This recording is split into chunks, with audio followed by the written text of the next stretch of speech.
Hi! One of my favorite ways to work from home is by booking speaking engagements. In the past, it was required that I physically go to the location to speak. Things are so different now.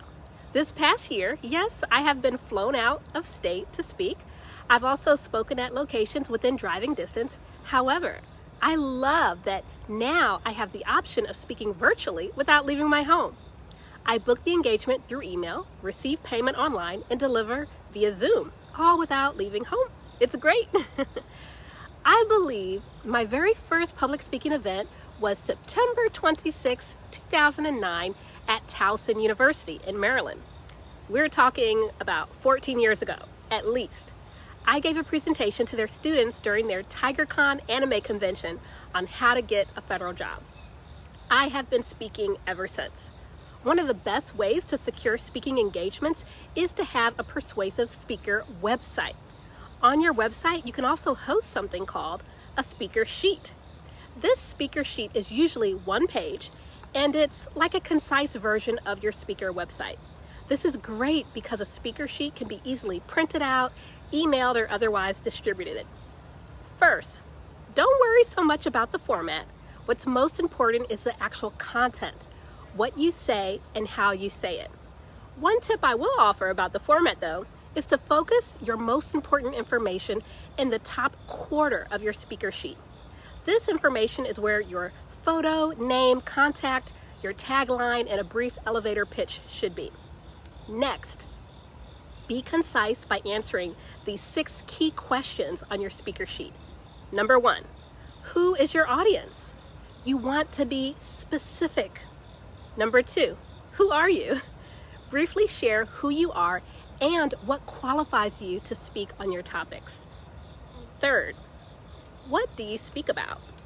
You can list titles of a few sample talks or specify the themes you want to speak about. Number 4, and this is a big one, number 4. What evidence do you have that you're worth hiring? Where is your social proof? In other words, be sure to include testimonials, ideally with a picture and full name and title of the person who is giving the testimonial.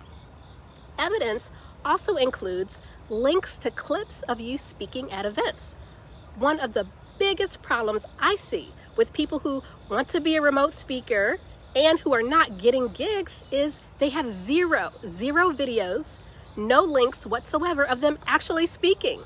If you're a professional speaker, or if you want to be, you need to have videos of you actually speaking. Have these links on your website, LinkedIn, and all those places you market yourself.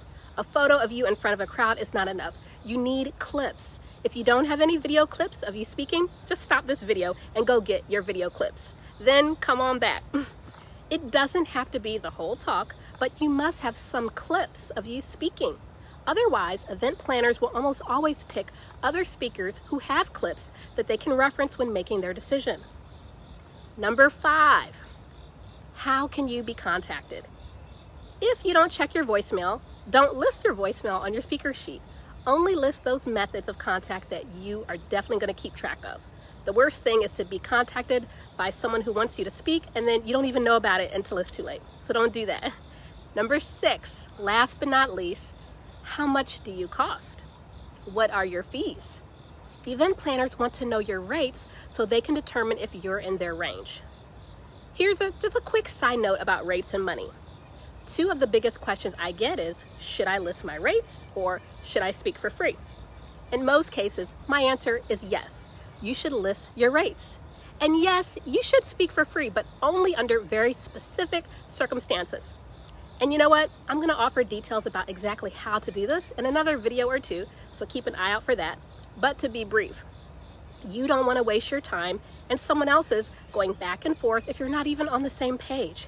So share your rates, otherwise you'll find yourself responding to emails asking about your rates when you could have just been transparent about it in the first place. But if your goal is to get people on the phone, that may work for you. Or someone simply will not call you because they do not want to waste their time and, they don't want to waste their time. In case that, let's say their rates or your rates don't match their needs. They will move on to another speaker's website that lists rates because you're making them work too hard and making them spend too much time getting important answers that you could have just been open about. You can still be flexible in your pricing while giving at least a price range. So, there's no excuse. Answer these 6 questions, and you will be on your way toward a persuasive speaker sheet as a paid remote speaker.